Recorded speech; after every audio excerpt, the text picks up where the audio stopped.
ಪ್ರಿಯ ವಿದ್ಯಾರ್ಥಿಗಳೇ, ಸಮಯದ ಈ ಕಲಿಕಾ ತರಗತಿಗೆ ತಮ್ಮೆಲ್ಲರ ಸಹಿತ ಸ್ವಾಗತ ಕೋರ್ತಾ ಮಕ್ಕಳೇ, ಇಂದು ನಾವು ನಾಗರಿಕತೆಗಳ ಬಗ್ಗೆ ಚರ್ಚೆಯನ್ನು ಮಾಡಿದ್ವಿ. ಆ ಹರಪ್ಪ ನಾಗರಿಕತೆಯಲ್ಲಿ ನಗರ ಯೋಜನೆ ಯಾವ ರೀತಿಯಾಗಿ ಇತ್ತು, ಅವರ ಒಂದು ಸಂಸ್ಕೃತಿ ಹೇಗಿತ್ತು ಅಂತಕ್ಕಂಥ ಅಂಶವನ್ನು ಮೊಹೆಂಜೋದಾರೋ ನಾಗರಿಕತೆ ಕುರಿತು ಕಳೆದ ಒಂದು ಅಧ್ಯಾಯದಲ್ಲಿ ಚರ್ಚೆಯನ್ನು ಮಾಡಿದ್ವಿ. ಮಕ್ಕಳೀಗ ನಾವು ಜಗತ್ತಿನ ಪ್ರಾಚೀನ ನಾಗರಿಕತೆಗಳು ಎನ್ನುವಂತಹ ಅಧ್ಯಾಯ 4ನ ಕುರಿತು ಇವತ್ತಿನ ಅವಧಿಯಲ್ಲಿ ಚರ್ಚಿಸೋಣ. ಮಕ್ಕಳು, ಈ ಒಂದು ಅಧ್ಯಾಯದಲ್ಲಿ ಜಗತ್ತಿನ ಪ್ರಮುಖ ನಾಗರಿಕತೆಗಳಾದಂತಹ ಈಜಿಪ್ಟ್ ನಾಗರಿಕತೆ, ಮೆಸೊಪಟೋಮಿಯಾ ನಾಗರಿಕತೆ ಮತ್ತು ಚೀನಾ ನಾಗರಿಕತೆ, ಈ ಪ್ರಮುಖ ನಾಗರಿಕತೆಗಳ ಕುರಿತು ಇವತ್ತಿನ ಅವಧಿಯಲ್ಲಿ ಚರ್ಚೆಯನ್ನು ಮಾಡಲಾಗಿದೆ. ಇನ್ನೊಂದು ಅಂಶ, ಆಯಾ ಕಾಲದಲ್ಲಿ ನಾಗರಿಕತೆಗಳ ಜನಜೀವನ ಹೇಗಿತ್ತು, ಕಲೆ, ವಾಸ್ತುಶಿಲ್ಪ ಮತ್ತು ಜೀವನ ಶೈಲಿ ಹೇಗಿತ್ತು ಅಂಶಗಳನ್ನು ಈ ಒಂದು ಅಧ್ಯಾಯದಿಂದ ನಾವು ತಿಳ್ಕೊಳ್ತೇವೆ. ನಾವೆಲ್ಲ ನೋಡಿದ ಹಾಗೆ ಸಿಂಧು ಕಣಿವೆಯ ನಾಗರಿಕತೆಯಂತೆ ಹಲವಾರು ಜಗತ್ತಿನ ವಿವಿಧ ಕಡೆಗಳಲ್ಲಿ ಪ್ರಾಚೀನ ನಾಗರಿಕತೆಗಳನ್ನು ಅದರ ಸಮಕಾಲೀನ ಸಂದರ್ಭಗಳಲ್ಲಿ ನಾವು ನಾಗರಿಕತೆಗಳನ್ನು ಕಾಣ್ತೇವೆ. ಈಜಿಪ್ಟ್ ನಾಗರಿಕತೆ, ಮೆಸೊಪಟೋಮಿಯಾ ನಾಗರಿಕತೆ, ಚೀನಾ ನಾಗರಿಕತೆಗಳನ್ನು ನಾವು ಏಷ್ಯಾ ಖಂಡ ಮತ್ತು ಆಫ್ರಿಕಾ ಖಂಡಗಳಲ್ಲಿ ಈ ನಾಗರಿಕತೆಗಳನ್ನು ಕಾಣ್ತೀವಿ. ಹಾಗಾದರೆ ಅದರಲ್ಲಿರ್ತಕ್ಕಂಥ ಮೊದಲನೇ ನಾಗರಿಕತೆ ಈಜಿಪ್ಟಿನ ನಾಗರಿಕತೆ.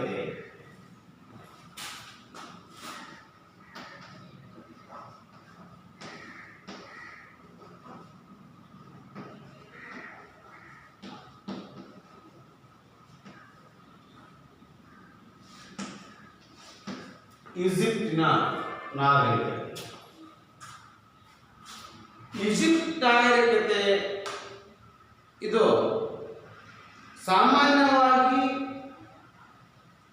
ಎಲ್ಲ ನಾಗರಿಕತೆಗಳು ನದಿ ಬಯಲುಸೀಮೆ ಪ್ರದೇಶದಲ್ಲೇ ಹುಟ್ಕೊಂಡಿರ್ತಕ್ಕಂಥದ್ದು ಅಂತ ನಿಮಗೆ ಗೊತ್ತಿದೆ. ಅದೇ ತರನಾಗಿ ಈಜಿಪ್ಟ್ ನಾಗರಿಕತೆಯೂ ಸಹ ಚಿಗುರೊಡೆದದ್ದು ಈ ಈಜಿಪ್ಟ್ನಲ್ಲಿ ಹರಿತಕ್ಕಂತಹ ನೈಲ್ ನದಿಯಿಂದಾಗಿ. ಇಲ್ಲಿ ದೊರೆತಿರುವಂತಹ ಅವಶೇಷಗಳು ಈಜಿಪ್ಟಿನ ವೈಭವವನ್ನು ಸಾಕ್ಷಿಗಳಾಗಿವೆ, ಕುರುಹುಗಳಾಗಿವೆ. ಇಲ್ಲಿ ನಮಗೆ ಈಜಿಪ್ಟ್ನಲ್ಲಿ ದೊರೆತಂತ ಬೃಹತ್ ಪ್ರಮಾಣದ ಪಿರಮಿಡ್ಗಳು, ಮೂರ್ತಿ ಶಿಲ್ಪಗಳು, ದೇವಾಲಯಗಳು ಹಾಗೂ ಅದರೊಳಗೆ ದೊರೆತಿರ್ತಕ್ಕಂತಹ ಬರಹಗಳು, ಇವು ಆ ಈಜಿಪ್ತಿನಲ್ಲಿ ಇದ್ದಂಥ ಸಂಸ್ಕೃತಿ ಮತ್ತು ಚರಿತ್ರೆಯನ್ನು ಸಾರ್ತದೆ. ಯಾವುದು? ಈಜಿಪ್ತಿನ ವೈಭವವನ್ನು ತಿಳಿಸ್ತಕ್ಕಂತಹ ಪಿರಮಿಡ್ಗಳಾಗಲಿ, ಮೂರ್ತಿ ಕಲೆಗಳಾಗಲಿ ಅಥವಾ ಮೂರ್ತಿ ಶಿಲ್ಪಗಳಾಗಲಿ, ದೇವಾಲಯಗಳಾಗಲಿ, ಇದರೊಳಗೆ ಚಿತ್ರಣವನ್ನು ಬಿಡಿಸಿರ್ತಕ್ಕಂತಹ ಚಿತ್ರಣಗಳು ಏನು ಹೇಳ್ತದಪ್ಪ ಅಂದರೆ ಈಜಿಪ್ತಿನ ಜನರ ಸಂಸ್ಕೃತಿಯ ಬಗ್ಗೆ ಸಾರ್ತದೆ, ಈಜಿಪ್ತಿನ ಜನರ ಇತಿಹಾಸವನ್ನು ತಿಳಿಸಿಕೊಡ್ತಕ್ಕಂತಹ ಶಿಲ್ಪಕಲೆಗಳು. ನಂತರ ಇಲ್ಲಿ ಈಜಿಪ್ತಿಯನ್ನರು ಏನನ್ನ ಕೊಡುಗೆಯಾಗಿ ನೀಡಿದರು?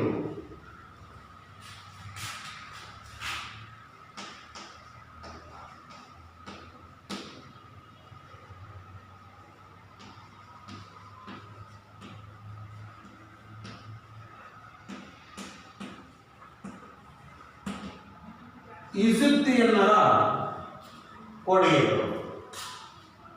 ಈಜಿಪ್ತಿಯನ್ನರು ಮೊದಲಿಗೆ ನಮಗೆ ಅವರು ಅತ್ಯುತ್ತಮವಾದಂತಹ ಕೃಷಿಕರಾಗಿದ್ದರು. ಅಂದರೆ ಬಹಳಷ್ಟು ಉತ್ತಮವಾಗಿರ್ತಕ್ಕಂತಹ ಕೃಷಿ ಮಾಡತಕ್ಕಂಥ ಕಲೆಯನ್ನು ಇವರು ಹೊಂದಿದ್ರು.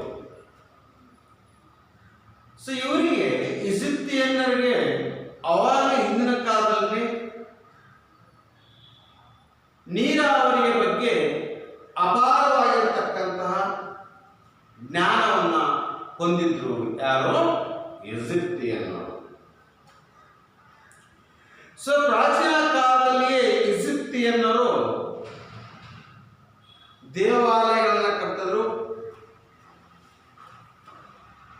ಅವರು ಹುಟ್ಟು ಹಾಕಿದಂತಹ ಕ್ಯಾಲೆಂಡರ್,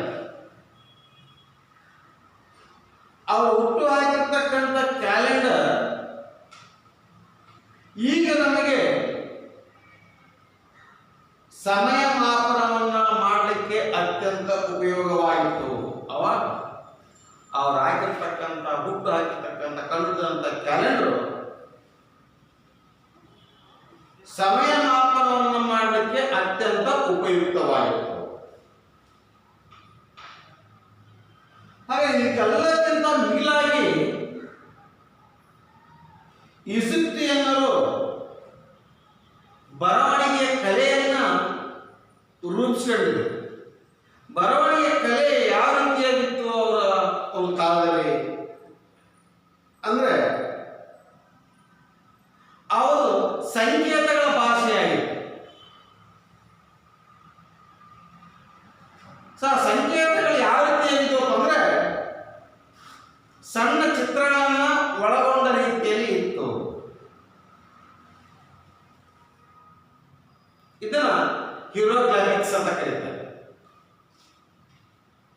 ಅಂದ್ರೆ ಈಜಿಪ್ತಿಯನ್ನರು ಬರವಣಿಗೆ ಕಲೆಯನ್ನ ಕಂಡುಕೊಂಡಿದ್ರು. ಆ ಬರವಣಿಗೆ ಹೇಗಿತ್ತಪ್ಪ ಅಂತಂದ್ರೆ ಸಂಕೇತಗಳ ಭಾಷೆ ಆಗಿತ್ತು.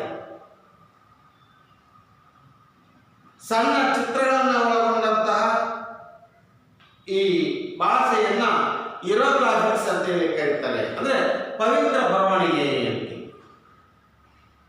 ಹೀಗೆ ಈಜಿಪ್ತಿನ ಕಾಲದಲ್ಲಿಯೇ ಬರವಣಿಗೆ ಅಂತಕ್ಕಂಥದ್ದು ಕಂಡುಕೊಂಡಿದ್ರು ಅನ್ನಲಿಕ್ಕೆ ಮೂಲತಃ ಸಾಕ್ಷಿಗಳಾಗಿವೆ. ಆ ಭಾಷೆ ಅಥವಾ ಆ ಬರವಣಿಗೆ ಹೇಗಿತ್ತಪ್ಪ ಅಂದ್ರೆ ಸಂಕೇತಗಳ ಮೂಲಕ ಅರ್ಥ ಮಾಡಿಕೊಳ್ಳ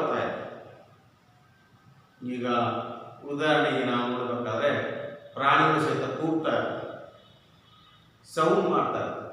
ಆ ಪ್ರಾಣಿಯ ಭಾಷೆ ಆ ಪ್ರಾಣಿಗೆ ಅರ್ಥ ಆಗ್ತದೆ. ಹಂಗೆ ಈಜಿಪ್ತಿಯನ್ನ ಕಾಲದಿದ್ದಂಥ ಬರವಣಿಗೆಗಳು ಸಂಕೇತಗಳ ಭಾಷೆಯಿಂದ ಕೂಡಿತ್ತು. ಸಣ್ಣ ಚಿತ್ರಗಳನ್ನ ಒಳಗೊಂಡಿತ್ತು.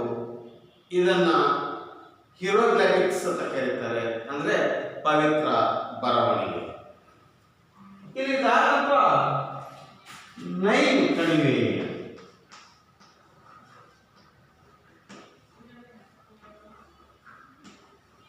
ಮತ್ತೆ ಇಲ್ಲಿ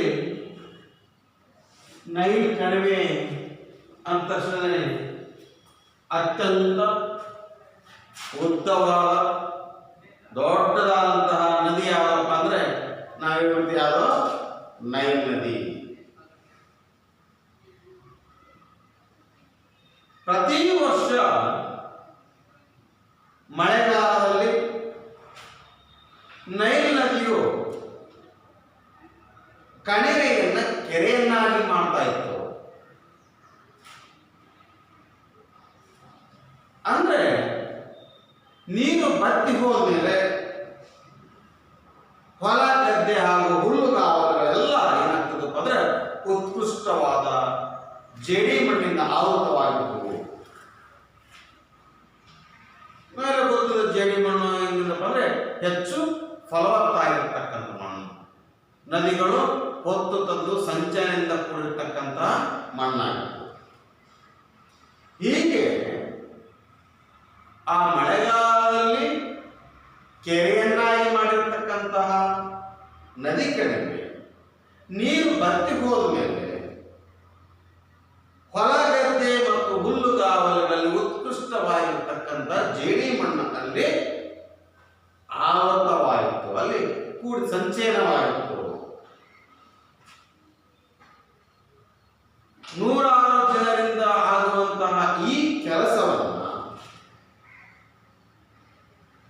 ಸಹೃದಯಿಯಾದ ಈಜಿಪ್ತಿನ ನದಿ ಮಾಡ್ತಾ ಇತ್ತು. ಈಜಿಪ್ತಿನ ನದಿ ಆ ಕೆಲಸವನ್ನ ಮಾಡ್ತಾ ಇತ್ತು. ಹೀಗೆ ಮೊಟ್ಟ ಮೊದಲ ಬಾರಿಗೆ ನಗರದ ಜನರಿಗೆ ಅದು ಆಹಾರವನ್ನ ಒದಗಿಸ್ತಾ ಇತ್ತು. ಬೇಸಾಯಕ್ಕೆ ಒಳಗಾದಂತಹ ಎಲ್ಲಾ ಪ್ರದೇಶಗಳು ಕಣಿವೆಯಲ್ಲಿರಲಿಲ್ಲ. ಹಾಗಾಗಿ ಏನ್ ಮಾಡ್ತಿದ್ರು ಅವರು? ಆದ್ದರಿಂದ ಅಲ್ಲಿ ಸಣ್ಣದಾಗಿರ್ತಕ್ಕಂಥ ಕಾಲುವೆಗಳ ಮೂಲಕ ನೀರನ್ನು ಬಿಟ್ಟು ಬೇಸಾಯ ಮಾಡ್ತಾ ಇದ್ರು. ಬಾವಿಗಳ ಮೂಲಕ ಸಂಕೀರ್ಣವಾಗಿರ್ತಕ್ಕಂಥ ನೀರಾವರಿ ವ್ಯವಸ್ಥೆಯನ್ನ ನಾಡಿನ ತುಂಬ ರೂಪಿಸಲಿಕ್ಕೆ ಸಹಾಯ ಆಯಿತು. ಮತ್ತು ಈ ಒಂದು ಕಲ್ಪನೆಯನ್ನ ಈಗ ನಾವು ಬೃಹತ್ತಾಗಿರ್ತಕ್ಕಂಥ ನದಿಯಿಂದ, ಬೃಹತ್ತಾಗಿರ್ತಕ್ಕಂಥ ನದಿಯ ಮಾರ್ಗದಿಂದ ಇವಾಗ ಏನು ಮಾಡ್ತೀವಿ? ನಾವು ಕಾಲುವೆಗಳನ್ನು ಮಾಡ್ತೀವಿ. ಅದೇನೋ ಕಾಲುವೆಯನ್ನು ಕಾಲುವೆ ಮೂಲಕ ಚಿಕ್ಕದಾಗಿರ್ತಕ್ಕಂತಹ ಕಾಲುವೆ ಮೂಲಕ ನಾವೇನ್ ಮಾಡ್ತೀವಿ?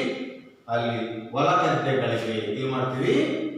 ನೀರನ್ನ ಹರಿಸ್ತೀವಿ. ಇದ್ರ ಮೂಲಕ ಇದು ನದಿ ಆದರೆ ಅದ್ರ ಮೂಲಕ ನಾವು ಮತ್ತೆ ಕೆನಾಲ್ ಮಾಡ್ತೀವಿ. ಆ ಕೆನಾಲ್ ಮೂಲಕ ಮತ್ತೆ ಸಣ್ಣ ಕಾಲುವೆಗಳ ಮೂಲಕ ಹೊಲ ಗದ್ದೆ. ಇವತ್ತು ಮಾಡ್ತಕ್ಕಂಥ ಕಲೆ ಯಾವಾಗಲೂ ಈಜಿಪ್ತಿನ ನಾಗರಿಕತೆಯಲ್ಲಿ ನಮಗೆ ಬೆಳೆದು ಬಂದಿರತಕ್ಕಂತಹ ಅನುಭವ ಕಾಣುತ್ತದೆ. ಅಂದ್ರೆ ನೀರಾವರಿಯ ಕಲ್ಪನೆ ಅಂತಕ್ಕಂಥದ್ದು ಇವತ್ತಿಂದ ಬಂದಿರತಕ್ಕಂಥಲ್ಲ, ಅದು ಬಹುಕಾಲದ ವರ್ಷಗಳ ಹಿಂದಿನೇ ಆ ಒಂದು ಕಲ್ಪನೆ ಆ ನಾಗರಿಕತೆಯಲ್ಲಿ ಇತ್ತು ಅಂತಕ್ಕಂಥ ನಾವು ಅದಕ್ಕೆ ಹೇಳ್ತೀವಿ. ನಾವು ಸಣ್ಣ ಸಣ್ಣ ಕಾಲುಗಳ ಮೂಲಕ, ಬಾವಿಗಳ ಮೂಲಕ ನೀರಾವರಿ ಮಾಡ್ತಕ್ಕಂಥ ಕಲ್ಪನೆ ಆ ಒಂದು ನಾಗರಿಕತೆಗೆ ಬೆಳೆದು ಬಂದಿತ್ತು. ಸಮೃದ್ಧವಾಗಿದ್ದ ಸುಭಿಕ್ಷವಾಗಿರ್ತಕ್ಕಂಥ ಈಜಿಪ್ತಿಯನ್ನರು ಕೃಷಿಕರು ಹಾಗೂ ಅಲ್ಲಿನ ನಗರವಾಸಿಗಳು ಬೆಳೆಯುವ ವೇಳೆಯಲ್ಲಿ ಅನೇಕ ಕಲಾತ್ಮಕವಾಗಿರ್ತಕ್ಕಂತಹ ವಸ್ತುಗಳ ರಚನೆಯಲ್ಲಿ ತೊಡಗಿದ್ರು. ವ್ಯವಸಾಯವನ್ನು ಮಾಡ್ತಾ ಇದ್ರು, ಕೃಷಿಯನ್ನ ಮಾಡೋದಕ್ಕೆ ಬಿಡುವಿನ ವೇಳೆಯಲ್ಲಿ ಎಂತದಕ್ಕೆ ಕಲಾತ್ಮಕವಾಗಿರ್ತಕ್ಕಂಥ ಚಟುವಟಿಕೆ, ಕಲಾತ್ಮಕವಾದ ಚಟುವಟಿಕೆಯಲ್ಲಿ ಬಿಡುವಿನ ವೇಳೆಯಲ್ಲಿ ಈಜಿಪ್ತಿನ ಜನರು ಏನ್ ಮಾಡ್ತಾರೆ, ಕಾರ್ಯವನ್ನ ಮಾಡ್ತಾರೆ. ಪ್ರಕೃತಿಯ ವಿಷಯವನ್ನ ವಿವರಿಸಲಿಕ್ಕೆ ವ್ಯವಸ್ಥೆಯು ಪುರೋಹಿತನ ಸ್ಥಾನವನ್ನು ರೂಪಿಸಿತು. ಅಂದ್ರೆ ಪುರೋಹಿತರು ಇಲ್ಲಿ ಏನ್ ಮಾಡಿದ್ರಪ್ಪ ಅಂತಂದ್ರೆ ಪ್ರಕೃತಿಯನ್ನ ಪೂಜೆ ಮಾಡತಕ್ಕಂಥ ವಿಧಾನ ಇರಬಹುದು, ಆ ಒಂದು ಸ್ಥಾನವನ್ನು ಪುರೋಹಿತರು ತುಂಬಿದರು. ಅಂದ್ರೆ ಪುರೋಹಿತರು ಅನ್ನೋದ್ರಲ್ಲಿ ವಿದ್ವಾಂಸರಾಗಿತ್ತು, ಬರವಣಿಗೆಯ ದಾಖಲೆಗಳ ಸಂರಕ್ಷಣೆಯ ಒಂದು ಗುರುತರವಾಗಿರ್ತಕ್ಕಂಥ ಜವಾಬ್ದಾರಿಯನ್ನ ಆ ಪುರೋಹಿತರು ಹೊತ್ತಿದ್ರು. ನಾವಿಲ್ಲಿ ಇನ್ನೊಂದು ಕಲ್ಪನೆಯಲ್ಲಿ ಈಜಿಪ್ತಿಯನ್ ಮಕ್ಕಳೇ, ಮಾನವ ಮರಣದ ನಂತರ ಮನುಷ್ಯನ ಬದುಕಿನ ಬಗ್ಗೆ ಅವರಿಗೆ ನಂಬಿಕೆ ಇತ್ತು. ಇವತ್ತು ಸತ್ತ ನಂತರ ಮತ್ತೆ ಪುನರ್ಜನ್ಮದಲ್ಲಿ ಅವರಿಗೆ ನಂಬಿಕೆ ಇತ್ತು. ಸತ್ತ ನಂತರ ನಾವು ಯಾವ ರೀತಿಯ ಬದುಕ್ತೀವಿ ಅಂತಕ್ಕಂಥ ಬಗ್ಗೆ ನಂಬಿಕೆ ಇತ್ತು. ಮನುಷ್ಯ ಪರಲೋಕದಲ್ಲಿ ತನ್ನ ಇಹಲೋಕದಲ್ಲಿ ಮಾಡಿದಂತಹ ಕೃತ್ಯಗಳ ವರದಿಯನ್ನು ಬದುಕು ಮತ್ತು ಸಾಯನ ಅಧಿಪತಿಯಾದಂತಹ ಪ್ರಬಲ ದೈವ ಆಗಿರತಕ್ಕಂಥ ಓಸಿರಿಸನಿಗೆ ನೀಡಬೇಕು ಅಂತಕ್ಕಂಥ ಒಂದು ನಂಬಿಕೆ. ಇಲ್ಲಿ ಬದುಕು ಮತ್ತು ಸಾಯನ ಅಧಿಪತಿ ಅಂತ ಹೇಳಿ ಓಸಿರಿಸ್ ಅನ್ನ ಕರೀತಾರೆ. ಯಾರು? ಓಸಿರಿಸ್.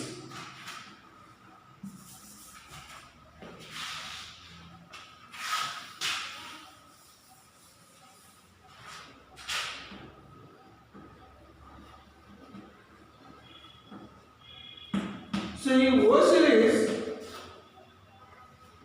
ಬದುಕು ಮತ್ತು ಸಾಯನ ಅಧಿಪತಿ. ಇಲ್ಲಿ ಮನುಷ್ಯ ಪರಲೋಕದಲ್ಲಿ ತಾನು ಇಹಲೋಕದಲ್ಲಿ ಮಾಡಿದಂತ ಕೃತ್ಯಗಳ ವರದಿಯನ್ನ ಬದುಕು ಮತ್ತು ಸಾಯಿನ ಅಧಿಪತಿಯಾದಂತಹ ಓಸಿರಿಸ್ನ ಬಳಿಯಲ್ಲೇ ನೀಡಬೇಕಾಗಿತ್ತು ಅಂತಕ್ಕಂಥ ಒಂದು ನಂಬಿಕೆ. ಇವತ್ತು ನಾವು ಈ ಇಹಲೋಕ ಈಗಿದೆಯಲ್ಲ, ಆ ಇಹಲೋಕದಲ್ಲಿ ತಾನು ಮಾಡಿರ್ತಕ್ಕಂತಹ ಕೃತ್ಯವನ್ನ ಎಲ್ಲಿ ಪರಲೋಕದಲ್ಲಿ ಯಾರು ಕೇಳಬೇಕು? ಬದುಕು ಮತ್ತು ಸಾವಿನ ಅಧಿಪತಿಯಾಗಿರ್ತಕ್ಕಂತಹ ಓಸಿರಿಸ್. ಇವರು ಪ್ರಬಲ ದೈವ.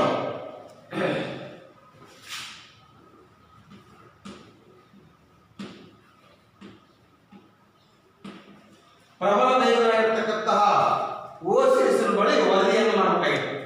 ತಾನು ಇಹಲೋಕದಲ್ಲಿ ಏನೇನು ಕೃತ್ಯವನ್ನ ಮಾಡಿದೆ. ಇವರು ಇಲ್ಲಿ ಬದುಕನ್ನ ಕೇವಲ ಕ್ಷಣಿಕ ಪರಿಗಣಿಸಿದ್ರು. ಇಲ್ಲಿ ಇಹಲೋಕದಲ್ಲಿ ನಾವು ಬದುಕಿದ್ದೀವಿ, ಆ ಬದುಕು ಕೇವಲ ಏನು? ಕ್ಷಣಿಕ. ಹಾಗಾಗಿ ಬದುಕನ್ನು ಎಲ್ಲಿ ಸಾಧಿಸಬೇಕಾಗಿದೆ? ಪರಲೋಕದಲ್ಲಿ ನಾವು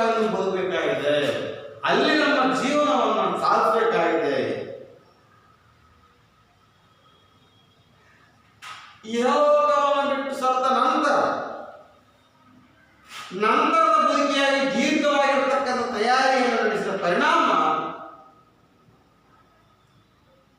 ನೈಲ್ ಪ್ರದೇಶವನ್ನೆಲ್ಲ ಸತ್ತವರಿಗಾಗಿ ಮೀಸಲಿಟ್ಟರು. ನೈಲ್ ನದಿ, ನೈಲ್ ನದಿ ಇದೆಯಲ್ಲ, ಈ ನೈಲ್ ನದಿಯಲ್ಲಿರ್ತಕ್ಕಂಥ ಎಲ್ಲ ಜಾಗಗಳನ್ನ ಸತ್ತವರಿಗಾಗಿ ಮೀಸಲಿಟ್ಟರು. ಯಾಕೆ ಇದೆ ಅಂತ, ಇದು ನಾವಿರ್ತಕ್ಕಂಥ ಈ ಭೂಮಿ ಮೇಲೆ ಇರ್ತಕ್ಕಂಥದ್ದು ಇಹಲೋಕ. ಈ ಇಹಲೋಕದಲ್ಲಿ ಬದುಕಿದ್ದೀವಿ. ಈ ಬದುಕು ಕೇವಲ ಕ್ಷಣಿಕ ಅಂತೇಳಿ ನಂಬಿದ್ರು. ನಂತರದ ಬದುಕಿ ಅಂದ್ರೆ ಈ ಇಹಲೋಕದಲ್ಲಿ ಸತ್ತ ನಂತರ ಮುಂದಿನ ಜೀವನದಲ್ಲಿ ನಾವು ಸಾಧಿಸಬೇಕಾಗಿರ್ತಕ್ಕಂಥ ಬಹಳಷ್ಟಿದೆ. ಆ ಒಂದು ಸಾಧನೆಗಾಗಿ ಪೂರ್ವ ತಯಾರಿಗೋಸ್ಕರ ಮಾಡ್ತಂದ್ರೆ ಈ ನದಿಯ ದಡದಲ್ಲಿ ಎಲ್ಲ ಮೀಸಲಿಟ್ಟು ಜಾಗ ಸತ್ತವರಿಗಾಗಿನೇ ಮೀಸಲಾಗಿ ಇಡಲಿಕ್ಕೆ ಪ್ರಾರಂಭವನ್ನು ಮಾಡಿ ಆ ಒಂದು ನಿಟ್ಟಿನಲ್ಲಿ ಆ ನಿಟ್ಟಿನ ತಯಾರಿಯಲ್ಲಿ ಸತ್ತಂತಹ ದೇಹವನ್ನು ವಿವಿಧ ರಾಸಾಯನಿಕಗಳಿಂದ ಸಂರಕ್ಷಿಸಿ ಆ ಸತ್ತ ದೇಹಗಳಿಗೆ ರಾಸಾಯನಿಕಗಳನ್ನು ಲೇಪನವನ್ನು ಮಾಡಿ ತೆಳುವಾದಂತಹ ಬಟ್ಟೆಯಲ್ಲಿ ಸುತ್ತಿರ್ತಾರೆ. ಇಡೀ ದೇಹವನ್ನೆಲ್ಲ ಅದು ಆವರಿಸುವಂತೆ ಅವುಗಳನ್ನು ಸಂರಕ್ಷಣೆ ಮಾಡ್ತಾ ಇದೆ. ಹೀಗೆ ಆ ಒಂದು ಸಂರಕ್ಷಣೆ ಮಾಡಲ್ಪಟ್ಟಂತಹ ದೇಹವನ್ನು ಏನಂತ ಕರೀತಿದ್ರು ಅಂದ್ರೆ ಮಮ್ಮಿ ಅಂತ ಕರೀತಾ ಇದ್ರು.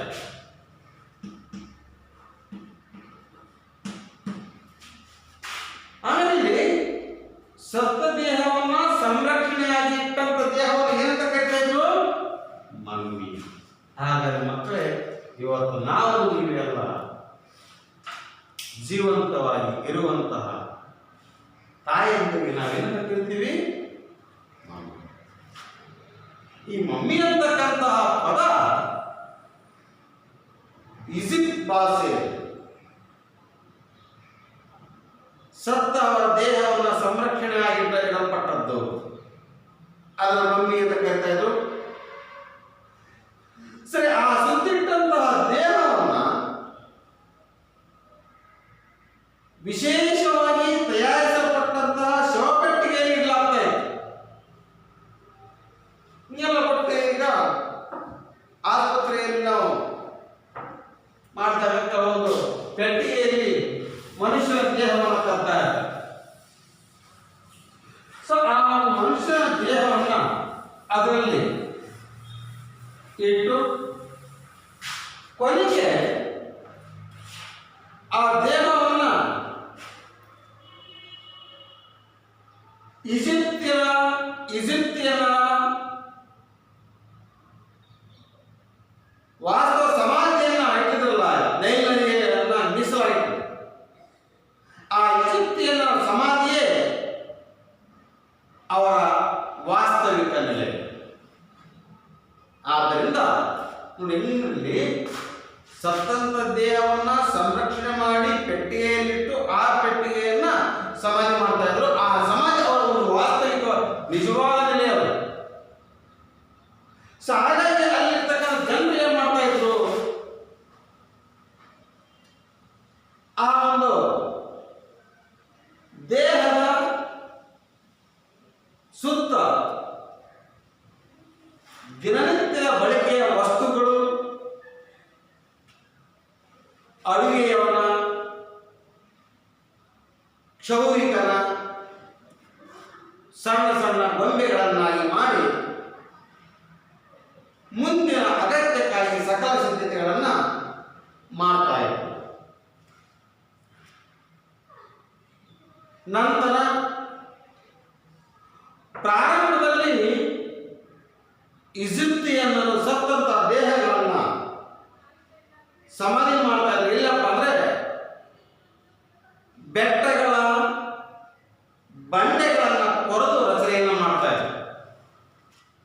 ಕಲ್ಲು ಬಂಡೆಯಿಂದ ಆ ಕಲ್ಲು ಬಂಡೆಯನ್ನು ಕೊರಿತಾ ಇದ್ರು. ಕೊರೆದು ಆ ಒಂದು ಕಲ್ಲಿನ ಕೊರೆದಿರ್ತಕ್ಕಂಥ ಜಾಗದಲ್ಲಿ ಶವವನ್ನು ಇಡ್ತಾರೆ. ಕ್ರಮೇಣವಾಗಿ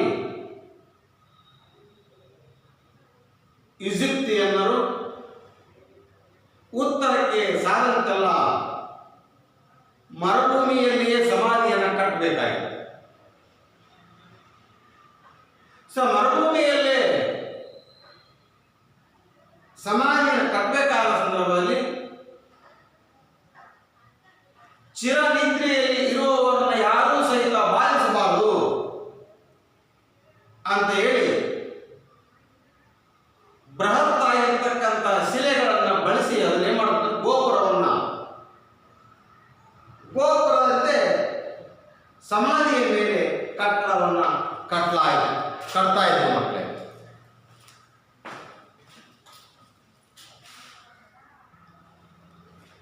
ಹೀಗೆ ಆ ಸತ್ತಂತ ದೇಹ ಇದೆ ಅಂದರೆ ಆ ದೇಹದ ಮೇಲೆ ಯಾರು ಸಹಿತ ಸತ್ತ ದೇಹವನ್ನು ಬಾಧಿಸಿದಂತೆ ಬೃಹತ್ ಆಗಿರತಕ್ಕಂಥ ಗೋಡೆಗಳನ್ನು ನಿರ್ಮಿಸ್ತಾ ಇದೆ. ಯಾರು ಸಹಿತ ಇವ್ರನ್ನ ಚಿರನಿದ್ರೆಯಲ್ಲಿದ್ದಾರೆ, ಅವ್ರು ಯಾರು ಸಹಿತ ಹುಟ್ಬಾರ್ದವ್ರನ್ನ ಎಬ್ಬಿಸಬಾರ್ದು ಅಂತ ಅವರ ಒಂದು ಕಲ್ಪನೆ. ಹಾಗಾಗಿ ಈಜಿಪ್ಟಿಯನ್ನರು ಬೃಹತ್ ಆಗಿರ್ತಕ್ಕಂಥ ಶಿಲೆಗಳನ್ನು ಬಳಕೆ ಮಾಡಿಕೊಂಡು ಗೋಪುರದಂತೆ ಸಮಾಧಿಯ ಮೇಲೆ ಕಟ್ಟಡವನ್ನು ಏನು ಮಾಡ್ತಿದ್ರು, ಕಟ್ತಾ ಇದ್ರು. ಈ ರೀತಿಯಾಗಿ ಕಟ್ಟತಕ್ಕಂತಹ ಕಲ್ಪನೆ ಅವರಲ್ಲಿ. ಹೀಗೆ ಈಗ ಅವರು ಬೃಹತ್ತಾಗಿರ್ತಕ್ಕಂತಹ ಕಟ್ಟಡವನ್ನು ಕಟ್ಟಿ ಇದು ಒಂದು ಏನಾಯ್ತು ಅಂದ್ರೆ ಶ್ರೀಮಂತ ಮತ್ತು ದೊರೆಗಳು ಇವರು ಏನು ಮಾಡಿದ್ರೆ ಸ್ಪರ್ಧೆಯ ರೀತಿಯಲ್ಲಿ ಗೋಪುರಗಳನ್ನು ರಚನೆ ಮಾಡಲಿಕ್ಕೆ ಪ್ರಾರಂಭ. ಸತ್ತ ನಂತರ ಶ್ರೀಮಂತರಾಗಲಿ ದೊರೆಗಳಾಗಲಿ ಅತ್ಯಂತ ಎತ್ತರವಾಗಿರ್ತಕ್ಕಂಥ ಶಿಖರವನ್ನು ಕಟ್ಟಿ ಇದನ್ನ ಗ್ರೀಕ್ ಏನು ಮಾಡಿದ್ರೆ ಇದನ್ನ ಗ್ರೀಕರು ಪಿರಮಿಡ್ ಅಂತ ಕರೆದರು.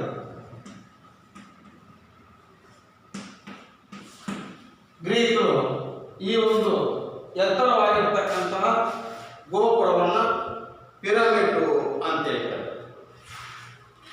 ಹಾಗೆ ಈ ಈಜಿಪ್ತನ ಆಳ್ತಾ ಇದ್ದಂತಹ ದೊರೆಗಳನ್ನು ಏನಂತ ಕರೆದಪ್ಪ ಅಂದ್ರೆ ಪ್ಯಾರೋ ಅಂತ ಕರೆದರು.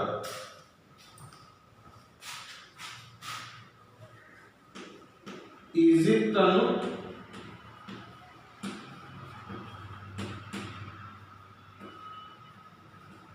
ಆಳುತ್ತಿದ್ದ ದೊರೆಗಳು ಯಾರಪ್ಪ ಅಂದ್ರೆ ಪ್ಯಾರೋ. ಈಜಿಪ್ತನ್ನ ಆಳ್ತಾ ಇದ್ದಂತಹ ದೊರೆಗಳನ್ನ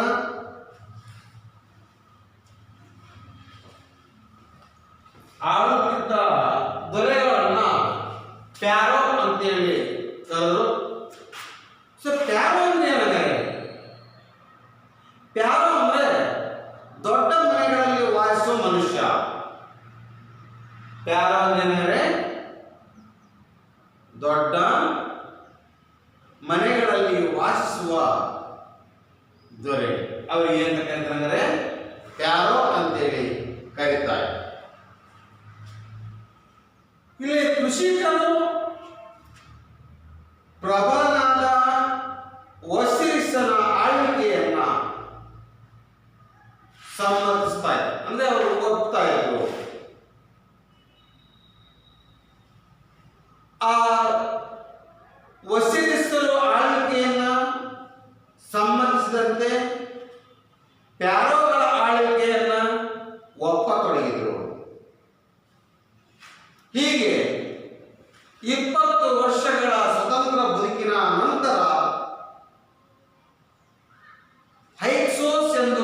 ವಶಪಡಿಸಿಕೊಂಡಂತಹ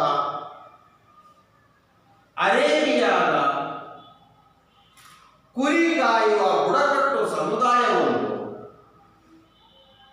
ಈಜಿಪ್ತಿನ ಮೇಲೆ ದಾಳಿಯನ್ನು ನಡೆಸಿ 500 ವರ್ಷಗಳವರೆಗೆ ಆಳ್ವಿಕೆಯನ್ನು ಮಾಡಿ ಕುರಿ ಕಾಯುವಂತಹ ಬುಡಕಟ್ಟು ಸಮುದಾಯ ಈಜಿಪ್ತಿನ ಮೇಲೆ ದಾಳಿ ಮಾಡಿ ವಶಪಡಿಸಿಕೊಂಡು 500 ವರ್ಷಗಳವರೆಗೆ ಆಳ್ವಿಕೆಯನ್ನು ನಡೆಸಿದರು. ಅವರು ಅಲ್ಲಿನ ಜನರ ಸಂಪತ್ತೆಲ್ಲವನ್ನ ದೋಚಿದರು.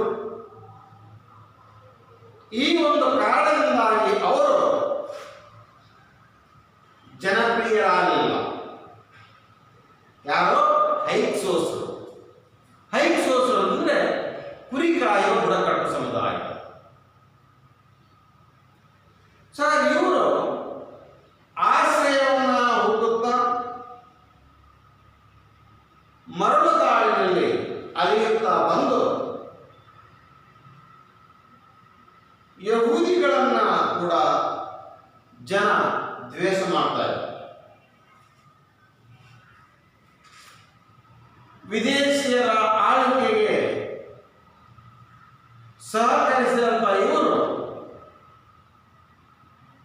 ತೆರಿಗೆ ವಸೂಲಿ ಹಾಗೂ ಅದರ ಆಡಳಿತ ಸೇವೆಯಲ್ಲಿ ನೆರವಾದರು. ಹೀಗೆ ಸಾಮಾನ್ಯ ಶಕ ಪೂರ್ವ 1700ರಲ್ಲಿ ತೆವಿಸ್ಸಿನ ಜನ ವಿದೇಶಿಯರ ವಿರುದ್ಧ ದಂಗೆ ಎದ್ದ ನಂತರ ಅವರು ಒಂದು ಸುದೀರ್ಘವಾದಂತಹ ಸಂಘರ್ಷದ ನಂತರ ಹೈಕ್ಸೋಸರನ್ನ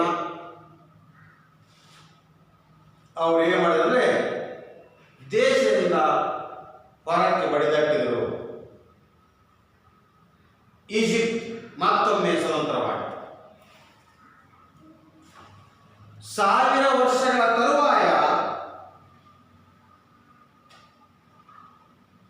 ಅಸಿರಿಯದ ಸಾಡಾನ್ ಫಲಸ್ತೀನ ಸಾಮ್ರಾಜ್ಯದ ಆಳ್ವಿಕೆಗೆ ಒಳಪಡಿತು.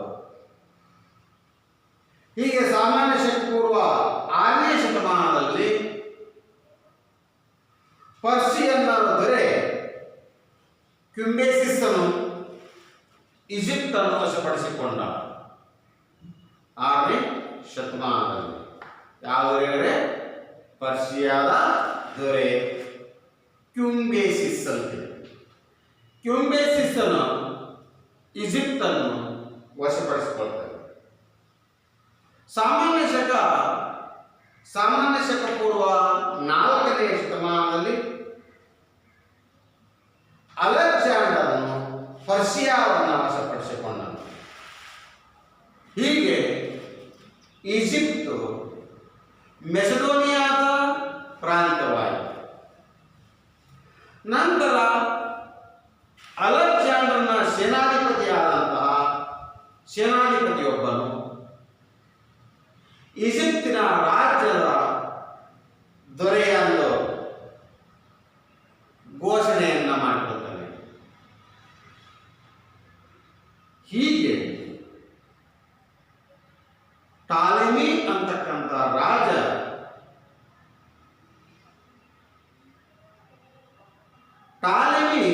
ರಾಜಮನೆತನವನ್ನು ಸ್ಥಾಪಿಸಿದ. ನಂತರ ಇವನು ಅಲೆಕ್ಸಾಂಡ್ರಿಯಾ ಅಂತಕ್ಕಂಥ ನಗರವನ್ನು ನಿರ್ಮಿಸ್ತಾನೆ. ನಂತರ ಕಡೆಯದಾಗಿ ಸಾಮಾನ್ಯ ಶಕ ಪೂರ್ವ 39ರಲ್ಲಿ ರೋಮನ್ ಬರುತ್ತದೆ. ಸಾಮಾನ್ಯ ಶಕ ಪೂರ್ವ 39ರಲ್ಲಿ ರೋಮನ್ನರು ಬರ್ತಾರೆ. ಈಜಿಪ್ತಿನ ಕಡೆಯ ರಾಣಿ ಕ್ಲಿಯೋಪಾತ್ರ, ಈಜಿಪ್ತಿನ ಕಡೆಯ ರಾಣಿ.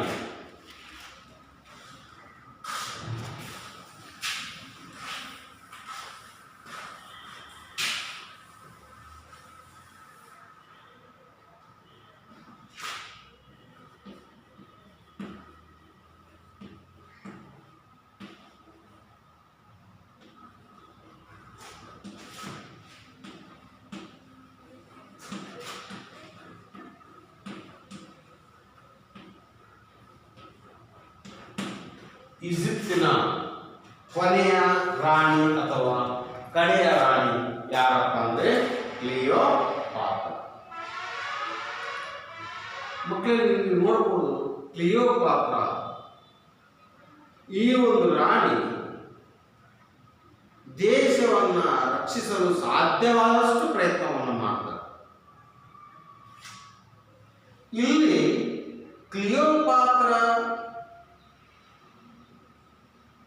ಸೈನ್ಯಕ್ಕಿಂತ ಆ ಕ್ಲಿಯೋಪಾತ್ರ ಸೌಂದರ್ಯಕ್ಕೆ ರೋಮನ್ನರು ಹೆಚ್ಚು ಇರುತ್ತಾ ಇದ್ರು. ಅಷ್ಟು ಸೌಂದರ್ಯಯುತವಾಗಿರ್ತಕ್ಕಂಥ ರಾಣಿ ಕ್ಲಿಯೋಪಾತ್ರ. ಸೈನ್ಯಕ್ಕೆ ಎದುರ್ತಾ ಇರಲಿಲ್ಲ, ಅವಳ ಸೌಂದರ್ಯಕ್ಕೆ ಏನಾದ್ರು ಎದುರ್ತಾ ಇದ್ರು. ಯಾರು? ರೋಮನ್ನರು.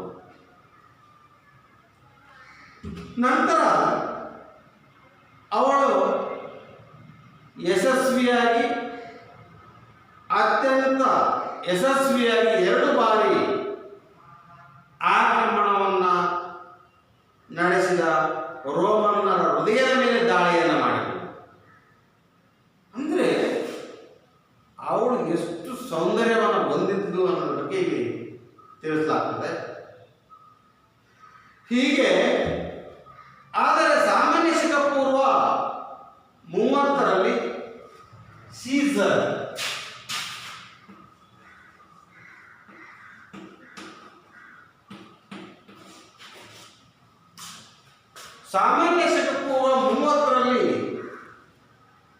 ಸೀಸರ್ ಉತ್ತರಾಧಿಕಾರಿಯಾಗಿ ಅಳಿಯ ಅಗಸ್ಟಸ್ ಅನ್ನು ತನ್ನ ಮಾವನಂತೆ ಸೌಂದರ್ಯಕ್ಕೆ ಮೋಹಿತನಾಗದೆ ಆಕೆಯ ಸೌಂದರ್ಯಕ್ಕೆ ಮೋಹಿತನಾಗದೆ ಅವಳ ಸೈನ್ಯವನ್ನು ಏನು ಮಾಡ್ತಾನೆ? ಪರಾಭವಗೊಳಿಸ್ತಾನೆ. ಆದರೆ ಆಕೆಯನ್ನು ಕೊಲ್ಲದೆ ಜೀವವನ್ನು ಉಳಿಸ್ತಾನೆ. ಯಾರನ್ನ? ಕ್ಲಿಯೋಪಾತ್ರ. ಆದರೆ ತನ್ನನ್ನು ಯುದ್ಧ ಸಂಪತ್ತನ್ನಾಗಿ ಕೊಂಡೊಯ್ಯುವ ಉದ್ದೇಶವನ್ನು ತಿಳಿದು ಕ್ಲಿಯೋಪಾತ್ರ ವಿಷ ಸೇವಿಸಿ ಆತ್ಮಹತ್ಯೆ ಮಾಡಿಕೊಂಡವಳು. ನೋಡಿ ಹೆಂಗಿದೆ ಮತ್ತೆ ಇಲ್ಲಿ ಯಾರೋ ಸೀಸರ್ ಉತ್ತರಾಧಿಕಾರಿಯಾಗಿ ಬರ್ತಾನೆ. ಆ ಸೀಸರ್ ಉತ್ತರಾಧಿಕಾರಿಯಾಗಿ ಅಳಿಯ ಅಗಸ್ಟಸ್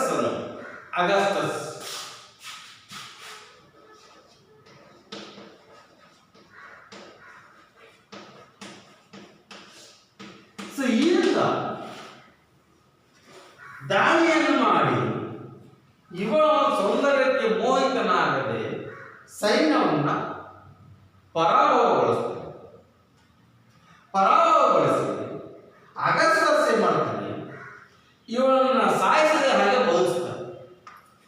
ಬದುಕಿಸಿ ಆದ್ಮೇಲೆ ಇವಳೇ ನನ್ನನ್ನ ಯುದ್ಧದ ಸಂಪತ್ತನಾಗಿ ಕೊಂಡೊಯ್ಯುವ ಉದ್ದೇಶದಿಂದ ನನ್ನನ್ನ ಕೊಲ್ಲ ಇವನು ಅಂತಕ್ಕಂಥ ಉದ್ದೇಶದಿಂದ ಅವಳು ಏನ್ ಮಾಡ್ತಾರಪ್ಪ ಅಂದ್ರೆ ವಿಷವನ್ನ ಸೇವಿಸಿ ಆತ್ಮಹತ್ಯೆ ಮಾಡಿಕೊಳ್ತಾಳೆ. ಇದು ಈಜಿಪ್ಟ್ ಅಂದಿನಿಂದ ಯಾರ ಪ್ರಾಂತ್ಯವಾಯಿತು ಅಂದರೆ ರೋಮನ್ನರ ಪ್ರಾಂತ್ಯವಾಯಿತು ಮಕ್ಕಳೇ.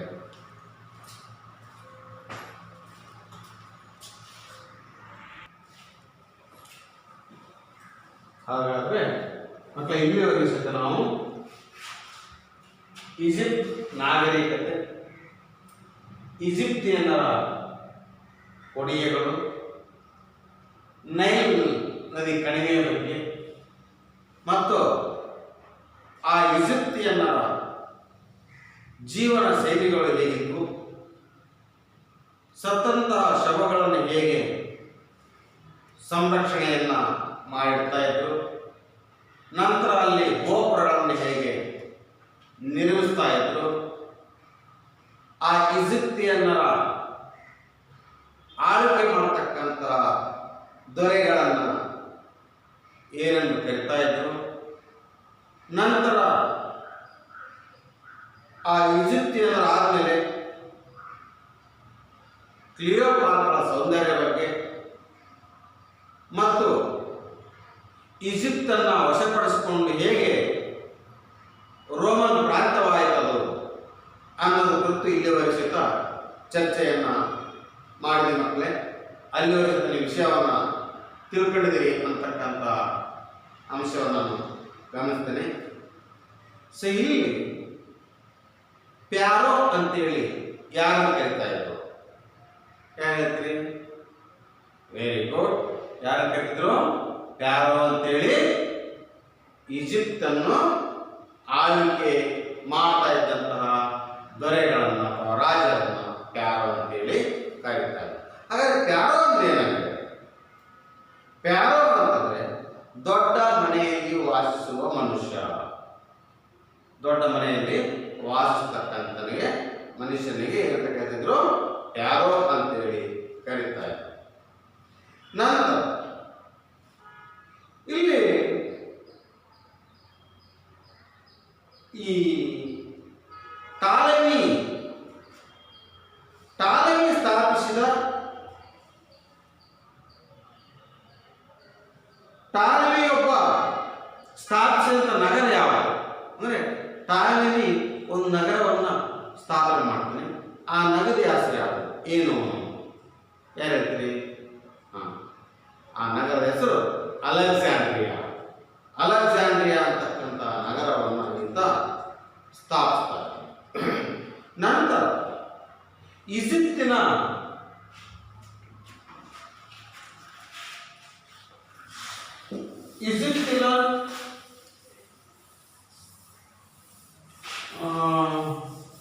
ಕೊನೆಯ ರಾಣಿ ಹೆಸರೇನು? ಕ್ಲಿಯೋಪಾತ್ರ. ಕ್ಲಿಯೋಪಾತ್ರ ಹೇಗೆ ಅಸುನೀಗಿದರು? ಕ್ಲಿಯೋಪಾತ್ರ ಅಗಸ್ಟಸನು ಕ್ಲಿಯೋಪಾತ್ರ ಸೈನ್ಯವನ್ನು ಪರಾಭವಗೊಳಿಸಿ ಕ್ಲಿಯೋಪಾತ್ರನ ಸೆರೆ ಹಿಡಿತಾಳೆ. ಆವಾಗ ಕ್ಲಿಯೋಪಾತ್ರ ಏನು ಮಾಡ್ತಪ್ಪ ಅಂದರೆ, ನನ್ನನ್ನು ಯುದ್ಧ ಸಂಪತ್ತನ್ನಾಗಿ ತಗೊಂಡು ಹೋಗ್ತಾ ಇದ್ದಾರೆ ಅಂತ ಹೇಳ್ಬಿಟ್ಟು ಅವಳು ಏನು ಮಾಡ್ತಾಳೆ? ವಿಷವನ್ನು ಸೇವಿಸಿ ಆತ್ಮಹತ್ಯೆಯನ್ನು ಮಾಡಿಕೊಳ್ತಾರೆ. ಇದು ಅಲ್ಲಿ ನಡೆದಿರ್ತಕ್ಕಂತಹ ಘಟನೆ. ಮಕ್ಕಳೇ, ಈಗ ನೀವು ಗೃಹ ಪಾಠವನ್ನು ಬರ್ಕೊಳ್ರಿ. ಪಿರಮಿಡ್ಡುಗಳ ಬಗ್ಗೆ ಲಘು ಟಿಪ್ಪಣಿಯನ್ನು ಬರೆಯಿರಿ. ಗೃಹ ಪಾಠ ಪಿರಮಿಡ್ಡುಗಳ ಬಗ್ಗೆ